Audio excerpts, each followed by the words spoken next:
And then, of course, the drive-through class, but we'll talk about that, and I'm going off on other subjects, so we'll stop. Sorry. All right, so I think we are looking at what section here? They Yeah, might the next one?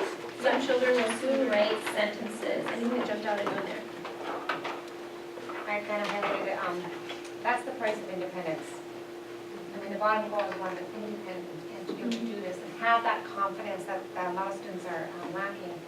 And if we nitpick, or if we hover, we lose that.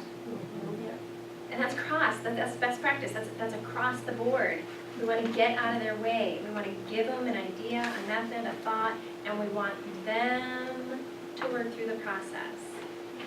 And to back that up, you know, when you have that, like you said, the spelling of the parents, it's a training the parents too, you know, the old way of thinking, and just even going to the standards-based report card was different. They're like, so the 4A, you know, they still want to do that, because that's the way they were taught. And, you know, moving to the Common Core, it's so much more producing and getting there, the creativity side, less than the mechanics. And it's one way to, you know, to spell it out to the parents too, is when we take these tests now at the end of the year, those types of things, they're not nitpicking the periods and the capital letters. They want to hear your child's thoughts, and that's their future. And that's the future, and that's the buzzword now, 21st century learning skills. Thinking, doing, collaborating, communicating. If you have those in your bag, what can you be successful with? And I share that with my daughter, who's kind of a perfectionist and has a really hard time writing because she needs it perfect. She has pages and pages of erased work.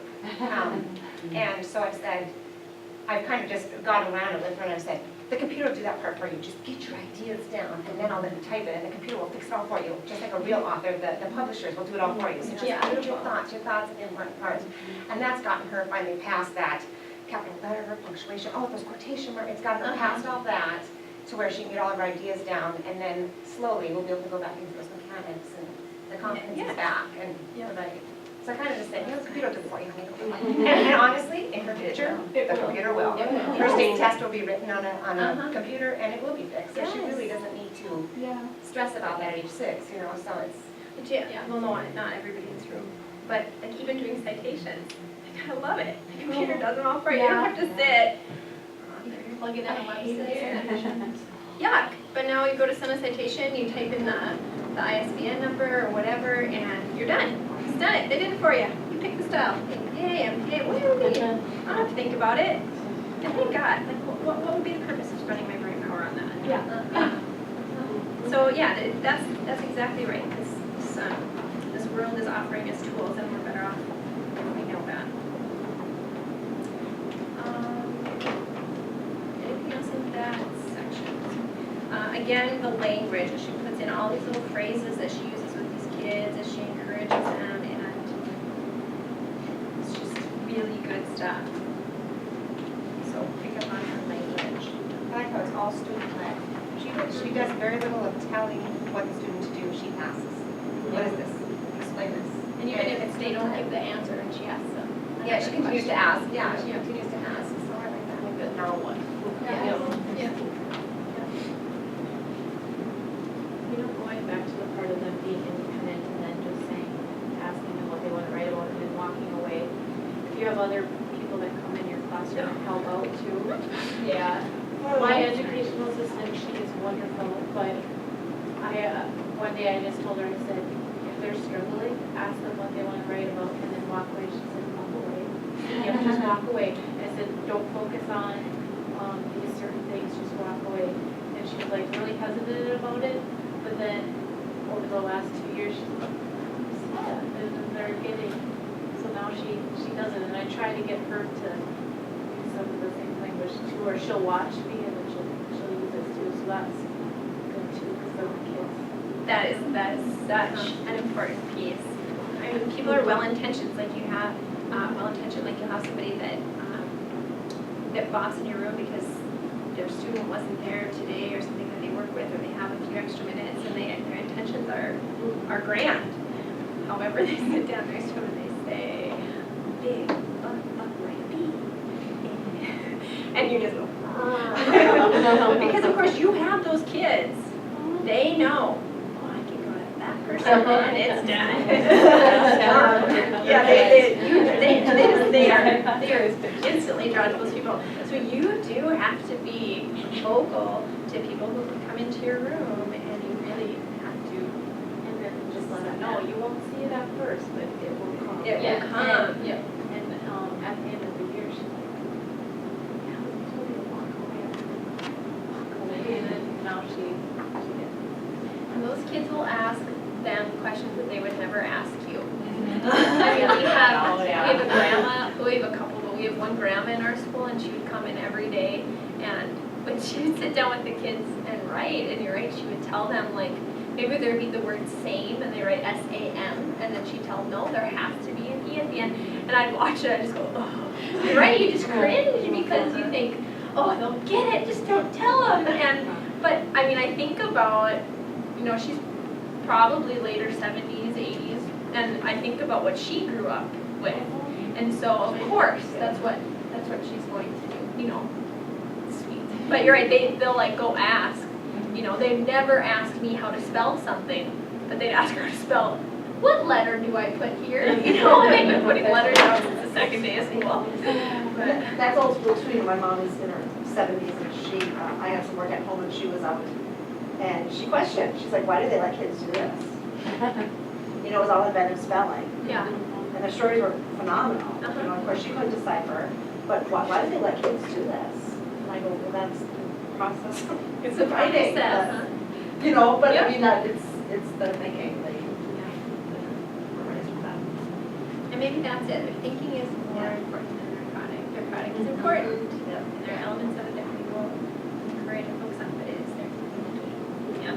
That's the whole point that Tony Wagner tries to make in his presentations. Is we need to teach children to be critical thinkers and not as a buzzword. No. We need to have them not be concerned about the right and wrong about it, but about the learning, about growing and having a deeper understanding. And then to piggyback off that a little bit, what you said about infusing that effort piece, that how much effort you put into what you're doing will ultimately, you're either gonna meet your goal or you're not gonna meet your goal, and to have those conversations and be able to walk away and let them at kindergarten, start kind of feeling that this is a little bit muddy. And then, just think what they'll, at kindergarten, if we go through and let them feel what it feels like, they'll be so scared. Yeah. Yeah. Yeah. We are graduating, we know how to spell it, They don't need to think about how to spell it. Right. Nice, thanks. Is that why so many people who teach third grade and under tell me that they're spelling those? They say what? They're spelling those ahead because they're so used to deciphering their kids' spelling, or their children's spelling that everything starts looking right. Oh, but as the adults, teachers adults say- too. The adults say, Yeah. the teacher says Oh. their spelling, they lose their spelling skills because they look at things all the time that are spelled wrong and everything starts looking right. I get it, I'll do things at home, and I'm sitting in front of my husband, and I'm like, ah, like I sound it out loud, and he's like, what are you doing? And you just get used to it, and it probably is the same way. I've caught myself, just writing things with a K instead of a CK that I know are right, or forgetting an E at the end. Like, I've caught myself doing those things. Maybe, I don't know. All right, so on to our last section. Some children write stories, and a host of other genres too. And the writing samples in there are wonderful. But in that section,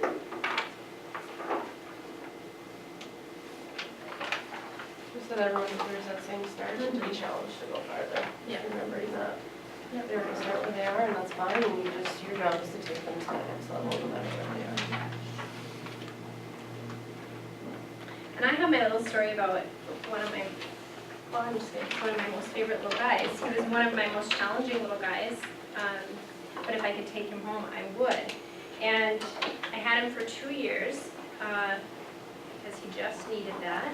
And this was, he's got part of his date down here. This was April of the first year that I had him, and I saved it because it was the very first time that he produced letters for me.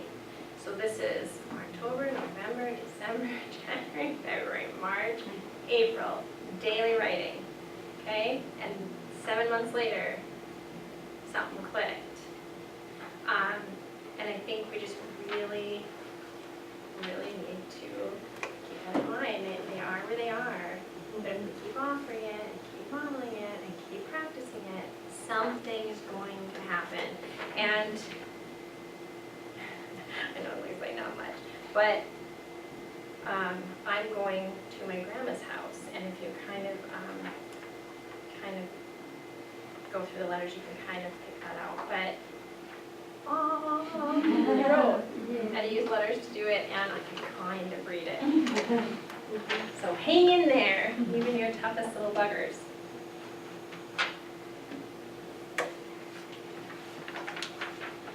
Deb, you said something earlier about, I'm not quite sure how you said it, but something along the lines of how when kids are writing, letting them know, like, this is going to be a great story, or you're going to have a lot to say. On page 16, when she's talking to that little boy, Ahmed or however you say his name, and she said, this is going to be a long story, like, you're going to have a lot to say. I mean, she's setting him up for success. And she goes in staples, pages together, because she just knows. Yeah. How beautiful is that? Like, this little boy believes it now. He's in. He's in. Like, you know, you can just see him. Like, I'm gonna fill it. You just know. And earlier when Lucy said if they can write one sentence, they can write two. If they can write two sentences, they can write more. If they can write more, they can write a story and they can write pages. And she is just setting him up. You're gonna have pages of things to say. I mean, that is fantastic. Yeah. She's setting him up. This is gonna be great. Let's do it. And gave him some really strong supports in that. Now, can you remember how are you gonna start that? Oh yeah, I think you started it with, it was still his words, it was still his thoughts. She's just giving him that extra oomph to get going with it. It's really lovely. One thing that sparked the thought in my brain when I was reading this was that, you know, so much we talk about, we just want them to write, and one of my highest boys, he was just writing and writing right away. I mean, he would write pages and pages. And then as the year went on, he'd write less and less and less, and I couldn't really figure out why. But then one day when I sat down with him and I started reading what he was writing, the quality of what he was writing was so fantastic. I mean, he was using descriptive words, and instead of saying something in 4 words, he was saying it in 1 word. And then I thought, okay, they don't have to write. I mean, we want them to write a lot, but he doesn't have to write 5 pages worth when we're older and we talk about being concise and to the point. Well, he was being concise and to the point, but he was saying some awesome things when he was saying it. But that's one thing that I thought about too, is that it's not always about how much can you write, how many pages can you write. It's not about that. It's what can we write? What kind of quality is our writing? Did you tell me everything you needed to tell me about that? What was, I think you had another thought about that. Could you write that down? Kind of thing. That we need to be so careful. Write 2 sentences. You know what? Little Johnny over there, if he thinks he can be done with his work in 2 sentences, he's going to give you 2 sentences every stinking time. But he probably has 50 sentences worth of thoughts in his little head to share. You know? So that's about opening those doors again and not deciding for them what to. Okay, I do that with, we'll do, can you add anything? And what happens is that I blow my sequence way up. Because I say, you know, add that. So then they, Oh, yeah. they've got this and then they got this down here, which really needs to, you know what I mean? And that's okay, because when you move into editing, which is a whole nother area of taking your writing to another level, that's when you address those subjects. Like when we go into the process of putting those books together, we really talk about arranging our words. Does it make sense to say that here? Or does it make sense to say it here? Is that more of an opening or a filling? Do you think it's important that your reader knows this before they know this? That's when you open those doors, when you get to the editing process. So if it's a piece they're going to take and publish for some reason, then it's important to go someplace with that. Yeah. But otherwise, just the fact that they're getting some details down. There's a really nice quote on page 16 in the last paragraph. It's important to nurture your image of what's possible. We can only create what we can imagine.